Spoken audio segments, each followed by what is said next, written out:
वाहन परवाना नूतनीकरण प्रक्रियेस ऑक्टोबर 2026 अखेरपर्यंत मुदतवाढ. मुख्यमंत्री देवेंद्र फडणवीस यांच्या विनंतीनुसार केंद्रीय मंत्री नितीन गडकरी यांनी STS ऑटोमॅटिक टेस्टिंग स्टेशन प्रणालीमुळे अडथळ्यात आलेल्या वाहन परवाना नूतनीकरण प्रक्रियेस ऑक्टोबर 2026 अखेरपर्यंत मुदतवाढ दिली आहे. या निर्णयामुळे राज्यातील सुमारे 15 लाख टेम्पो, रिक्षा, स्कूल बस व इतर वाहतूक व्यावसायिकांना मोठा दिलासा मिळणार आहे.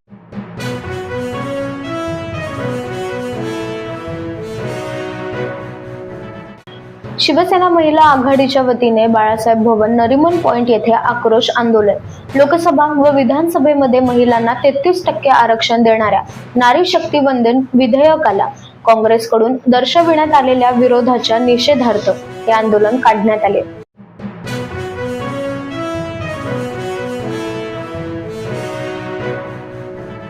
महिला आरक्षण विधेयक आणि घटना दुरुस्तीवर शुक्रवारी लोकसभेत वादळी चर्चा झाली. यावेळी विरोधी पक्षनेते राहुल गांधी यांनी घटना दुरुस्ती विधेयकाच्या विरोधातील आपली भूमिका मांडली. सभागृहात बसलेल्यांपैकी सर्वजण त्यांच्यावर त्यांच्या आयुष्यात असलेल्या महिलांचा प्रभाव असेल.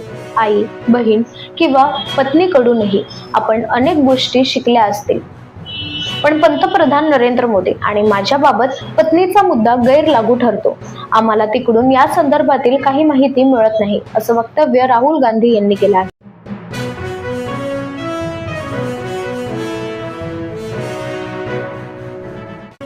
नारी शक्ती वंदन अधिनियम विधेयक सभागृहात नामंजूर झाल्यानंतर काँग्रेस आणि विरोधकांनी केलेला जल्लोष हा या देशातील नारी शक्तीचा घोर अपमान आहे. महसूल मंत्री चंद्रशेखर बावनकुळे यांनी माध्यमांशी संवाद साधताना हे वक्तव्य केलं आहे.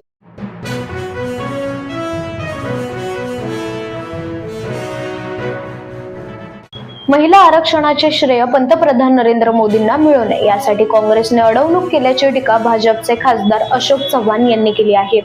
आपण कोणावरही वैयक्तिक टीका केली नाही, परंतु काँग्रेसने महिला आरक्षण विधेयकामध्ये खोडा घालवण्याचं कारण नव्हतं, असं अशोक चव्हाण म्हणाले.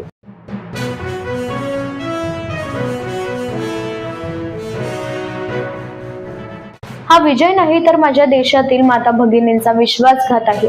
नारी शक्ती वंदन विधेयक पाडून विरोधकांनी केवळ सरकारला हरवलेले नाही तर देशाच्या निम्म्या लोकसंख्येचा, माता भगिनींचा घात केला आहे. रामदास आठवले यांचं वक्तव्य.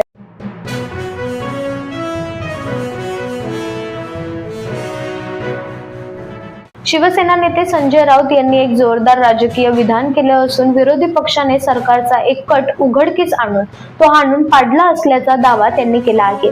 संजय राऊत यांनी थेट सत्ताधारी पक्षावर निशाणा साधला आणि लोकशाही तत्वांच्या विरोधात रचलेला एक नियोजित डाव विरोधी पक्षाने यशस्वीपणे हाणून पाडला असे म्हटलं आहे.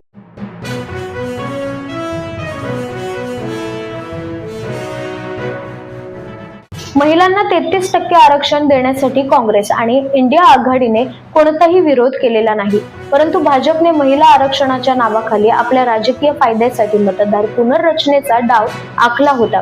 ही मनुवादी रणनीती लोकसभेत यशस्वी झाली नाही. काँग्रेस नेते नाना पटोले यांचा टोला.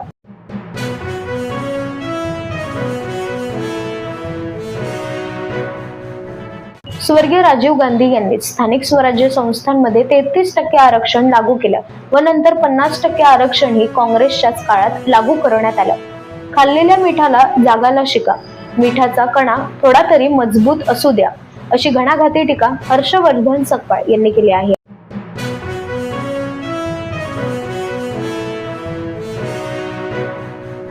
बालविवाह रोखण्यासंदर्भात अत्यंत महत्त्वाचे आवाहन मंत्री अदिती तटकरे यांनी केले असून अक्षय तृतीयेच्या मुहूर्तावर काही ठिकाणी बालविवाह होत असल्याचे निदर्शनास आले असून नागरिकांनी याबाबत सतर्क राहावे. या संदर्भातील कोणतीही माहिती तात्काळ टोल फ्री चाइल्ड हेल्पलाईन 1098 वर कॉल करा, तसेच पोलीस प्रशासनास कळवावी. महिला व बाल विकास मंत्री अदिती तटकरे यांचं वक्तव्य.